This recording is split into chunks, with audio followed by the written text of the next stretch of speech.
शक्तीपीठ महामार्ग हा महाराष्ट्राच्या विकासाचा गेम चेंजर प्रकल्प आहे। जसं समृद्धी महामार्ग होता तसा शक्तीपीठ प्रकल्प आहे। त्याच्यामध्ये शेतकऱ्यांचे जे काही गैरसमज झाले असतील ते शासन म्हणून आम्ही नक्की दूर करू, हीच राज्याचे मुख्यमंत्री देवेंद्रजींची भावना आहे।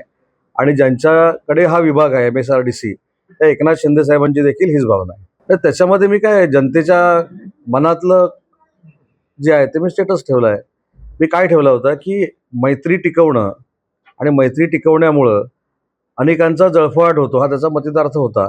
आणि त्याचा प्रत्यय तुम्हाला आजच्या ऑप्शनच्या शिवसेनेच्या तिकिटातनं आला असेल। त्याच्यामुळं सुरुवातीलाच मी सांगितलं होतं की मनसे आणि UBTची जी युती झालेली आहे ही फक्त दाखवायला आहे। राजसाहेब हे भावनिक आहेत आणि मनसेच्या पाठीमध्ये UBT खंजीर खुपसल्याशिवाय राहणार नाही, हे माझं 2 महिन्यापूर्वीचं स्टेटमेंट होतं। म्हणूनच मनसेचे 6 नगरसेवक निवडून आलेत आणि त्यांचा प्रचार UBTनं किती केला आहे हे स्वतः मनसेच्या सगळ्या पदाधिकाऱ्यांना माहिती आहे।